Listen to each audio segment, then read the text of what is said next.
Pembahasan menarik saat ini adalah saat proses mediasi antara Dian dan Hani tidak akan berjalan sesuai dengan keinginan Wulan dan Hani sendiri sebelumnya. Hal itu karena Dian tetap pada keputusan cerai tanpa bisa diganggu gugat lagi. Sebaliknya Hani masih terus berusaha mencegah dan menghalangi Dian dengan segala cara yang digunakan, termasuk salah satunya adalah memohon-mohon sampai menangis untuk meminta belas kasihan. Namun tetap saja itu semua percuma, karena rasa sakit hati Dian sudah sangat besar dan mendalam dengan perlakuannya yang jahat Hani saat ini. Selain itu, rasa cinta di hati Dian tidak bisa dipaksakan lagi, karena pada kenyataan cinta Dian sudah untuk Tias seorang sebagai wanita yang akan dipertahankan untuk jadi istrinya. Jadi sudah bisa dipastikan kalau Hani dan Dian akan tetap bercerai. Sebaliknya yang akan bersama Dian nantinya adalah Tias yang saat ini sudah mengandung namun belum disadari.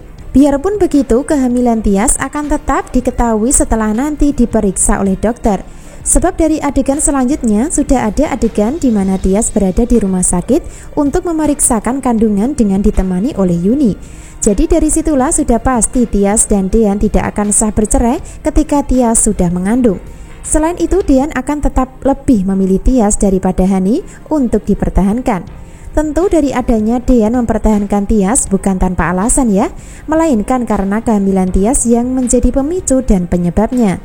Itu artinya dengan situasi dan kondisi kehamilan Tias yang akan menjadi pengantar Dian dan Tias menang untuk tetap bersatu, sekaligus membuat Hani tersingkir dari kehidupan Dian. Pembahasan menarik berikutnya adalah Gino terus berusaha mendekati Tias lagi. Dari cara Gino mendekati Tias kali ini dengan memanfaatkan momen Tias sedang ulang tahun. Bahkan Gino nampak percaya diri sambil menunggu perceraian Tias dan Dian terjadi. Tanpa Gino sadari sebelumnya kalau usahanya akan gagal dan sia-sia setelah tahu kalau Tias sudah mengandung anak kandung Dian. Jadi pada intinya di kisah cerita selanjutnya, usaha Hani gagal kembali sama Dian. Sebaliknya usaha Gino juga akan gagal untuk bisa balikan sama Tias. Karena pada kenyataan Dian dan Tias sudah ada buah hati namun masih dalam kandungan. Sebaliknya Gino dan Hani juga sudah punya buah hati yaitu Aura yang tidak diakui saat ini. Makin seru dan menarik ya dari adegan saat ini ketika perceraian Hani dan Dian sudah terjadi. Sehingga dari proses sidang perceraian tetap dilanjutkan ketika proses mediasi tidak menemukan jalan keluar untuk rujuk. Sementara itu, seorang mediator pengadilan akan tetap mengikuti prosedur yang berlaku untuk tetap melanjutkan gugatan cerai Dian dan Hani di alur cerita selanjutnya. Lalu bagaimana proses sidang mediasi antara Dian dan Tias nantinya? Tentu saja akan membuat baper dan tidak ada ketegangan di antara mereka, karena Dian dan Tias sudah saling cinta dan sayang. Beda dengan Hani dan Dian yang nampak panas karena terjadi perdebatan. Makin menarik untuk kita ikuti pembahasan alur cerita berikutnya. Jadi subscribe channel Melly Windiani untuk mengikuti pembahasan alur cerita berikutnya.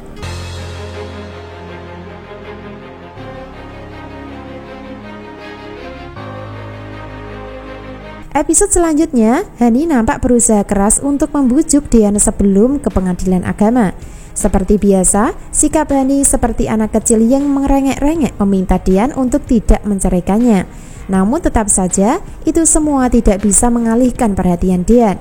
Bahkan sebaliknya, Dian tetap pada keputusan yang sudah diambil sebelumnya yaitu menceraikan Hani sampai bisa sah. Dari sini Hani gagal dalam percobaan pertama untuk bisa merubah keputusan. Begitu pula Wulan juga tidak bisa memberikan pengaruh atau membujuk Dian untuk membatalkan perceraian. Hingga pada akhirnya Dian akan naik mobil dan tancap gas untuk meninggalkan Hani dan Wulan tanpa rasa kasihan kepada mereka. Penderitaan Hani semakin dramatis ketika mengejar mobil Dian sampai terjatuh di pinggir jalan. Nah, dari adegan tersebut adalah adegan kegagalan Hani dalam upaya membujuk, sehingga Hani hanya bisa mendapatkan bantuan dari Wulan yang menenangkan hatinya. Bahkan Wulan masih memberikan semangat untuk tidak menyerah dan berusaha mempertahankan Dian ketika sudah di pengadilan nantinya. Jadi dari sini antara Hani dan Wulan memang akan sangat menderita. Sebaliknya antara Tias dan Yuni yang akan menang untuk bertahan sama Dian sebagai sebagian dari keluarga. Adegan berikutnya, posisi Sigit akan tetap netral dan tidak memihak dari salah satu pihak, karena Sigit sudah mempercayakan semua tanggung jawab kepada Dian untuk menentukan keputusannya. Namun tetap saja di balik itu semua, Sigit sangat menderita karena kedua wanita yang menjadi istri Dian saat ini adalah kedua putri kandungnya. Maka dari situlah ketika Sigit mencoba curhat sama Abel di rumah, dirinya sangat menderita dan ingin menangis karena tidak kuasa menahan kesedihan. Biarpun begitu, ketika nanti Dian dan Tias rujuk dan bisa kembali lagi, maka Sigit tidak akan menghalangi dan tetap merestui mereka berdua. Itu artinya Sigit akan tetap menyambut bahagia keputusan Dian untuk menentukan pilihan berikutnya, yaitu menentukan pilihan kepada Tias untuk dipertahankan dan bertahan karena sudah mengandung. Lalu kapan Tias akan diketahui sudah hamil anak kandung Dian? Apakah di kisah cerita hari ini juga atau mungkin di episode selanjutnya? Tentu untuk kepastian dan kenyataan kita lihat alur cerita berikutnya ya.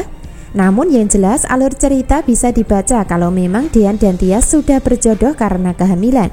Dan mereka tidak bisa dipisahkan karena perceraian tidak sah atau batal ketika Tias sudah dinyatakan mengandung.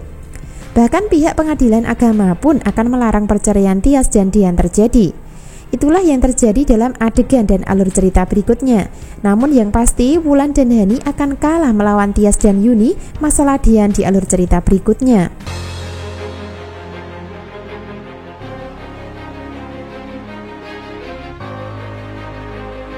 Adegan berikutnya, pihak mediator pengadilan akan bertanya untuk memastikan dari kedua belah pihak. Yang pertama, pertanyaan diberikan kepada Dian untuk mengungkap isi hatinya dalam proses perceraian. Dari keputusan Dian tetap sama dengan mengatakan akan tetap melanjutkan gugatan terhadap istrinya yaitu Hani. Dari sini Dian nampak tenang dan tidak terpancing emosi karena dirinya sudah mantap dalam perceraian yang sudah dijalani.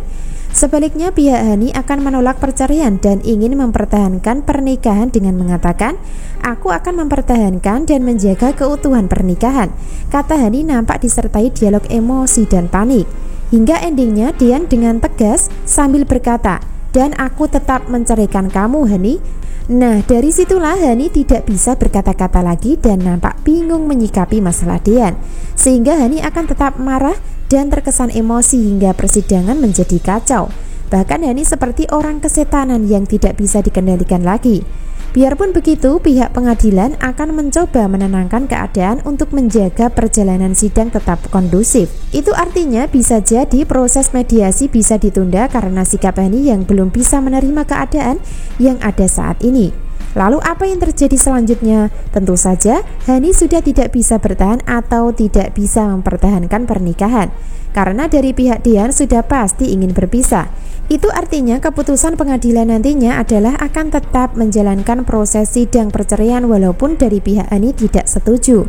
Sebab dari keputusan perceraian Dian diambil karena ada bukti dan saksi kejahatan Hani sebelumnya, yaitu ingin menghabisi Tias di danau sebagai alasan kuat untuk Dian menceraikan Hani di pengadilan agama. Itulah sebab akibat kenapa pihak pengadilan akan mengabulkan proses gugatan cerai Dian untuk Hani. Jadi jangan sampai ketinggalan ya kisah lengkapnya nanti malam. Terima kasih.